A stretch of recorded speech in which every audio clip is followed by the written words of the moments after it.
ನಿಮ್ಮ CN23 news ಚಾನಲ್ಗೆ ಸ್ವಾಗತ ಸುಸ್ವಾಗತ. ನಾನು ನಿಮ್ಮ ನಗರ ನಾಗೇಶ್. ಶಿವಮೊಗ್ಗ ಜಿಲ್ಲೆಯ ಹೊಸನಗರ ತಾಲೂಕಿನ ರಿಪ್ಪನ್ಪೇಟೆ ಬಳಿ ನಿನ್ನೆ ಘೋರ ದುರಂತ ಕಂಡ್ರಿ. ಹೌದು, ಜೇನುಕಲ್ಲಮ್ಮ ದೇವರ ದರ್ಶನ ಪಡೆದು ಹಿಂತಿರುಗುತ್ತಿದ್ದಾಗ ಕಾರು ಚಾಲಕನ ನಿಯಂತ್ರಣ ತಪ್ಪಿ ಚಿಪ್ಪಿಗರ ಕೆರೆಯ ಏರಿಯ ಮೇಲೆ ಕೆರೆಗೆ ಉರುಳಿದಂಥ ಕಾರು ತ್ಯಾಗರ್ತಿಯ 65 ವರ್ಷದ ಪಾರ್ವತಮ್ಮ ಎಂಬ ಮಹಿಳೆಯು ಸ್ಥಳದಲ್ಲೇ ಮೃತಪಟ್ಟಿದ್ದು, ಇನ್ನಿಬ್ಬರ ಸ್ಥಿತಿ ಗಂಭೀರವಾಗಿತ್ತು. ಸ್ಥಳೀಯರ ಸಮಯ ಪ್ರಜ್ಞೆಯಿಂದ ಅವರಿಬ್ಬರನ್ನು ಸ್ಥಳೀಯ ಆಸ್ಪತ್ರೆಗೆ ರವಾನಿಸಿ ಅಲ್ಲಿಂದ ಹೆಚ್ಚಿನ ಚಿಕಿತ್ಸೆಗಾಗಿ ಶಿವಮೊಗ್ಗದ ಆಸ್ಪತ್ರೆಗೆ ರವಾನಿಸಿದ್ದಾರೆ ಕಣ್ರಿ.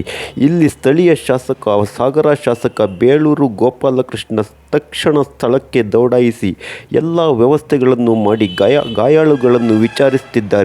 ಈ ಸಂಬಂಧ ರಿಪ್ಪನ್ಪೇಟೆ ಪೊಲೀಸ್ ಠಾಣೆಯಲ್ಲಿ ಪ್ರಕರಣ ದಾಖಲಾಗಿದ್ದು, ಸ್ಥಳೀಯ ಶಾಸಕ ಸಮಯ ಪ್ರಜ್ಞೆ ಮೆರೆದು ಸ್ಥಳಕ್ಕೆ ಧಾವಿಸಿ ಎಲ್ಲ ವ್ಯವಸ್ಥೆಗಳನ್ನು ಮಾಡಿದ್ದಾರೆ. ಇಲ್ಲಿ ಬೇಳೂರು ಗೋಪಾಲಕೃಷ್ಣನಿಗೆ ಥ್ಯಾಂಕ್ಸ್ ಹೇಳಲೇಬೇಕು. ಜನ ಮೆಚ್ಚುವಂಥ ಶಾಸಕರು ಇವರು. ನೋಡ್ರಿ, ಕಾರು ಯಾವ ರೀತಿ ಉರುಳುತ್ತಿದೆ ಎಂದರೆ ಭಯಾನಕವಾದಂಥ ತಿರುವಿನಲ್ಲಿ ಕಾರು ಸೀದಾ ಕೆರೆಗೆ ಹೋಗುತ್ತದೆ ಕಣ್ರಿ. ಈ ದೃಶ್ಯ ನೋಡಿದರೆ ಎಂಥವರ ಮೈಯಾದರೂ ಜುಮ್ ಎನ್ನಲೇಬೇಕು. ಆ 65 ವರ್ಷದ ವೃದ್ಧ ಮಹಿಳೆ ಪಾರ್ವತಮ್ಮ ಸ್ಥಳದಲ್ಲಿಯೇ ಮೃತಪಟ್ಟಿದ್ದು, ಸ್ಥಳೀಯರ ಸಹಾಯದಿಂದ ಇನ್ನಿಬ್ಬರನ್ನು ಪ್ರಾಣ ಉಳಿದಿದೆ ಕಣ್ರಿ. ಆದರೂ ಅವರ ಸ್ಥಿತಿ ಗಂಭೀರವಾಗಿದೆ ಎಂದು ಇಲ್ಲಿ ತಿಳಿದು ಬಂದಿದೆ.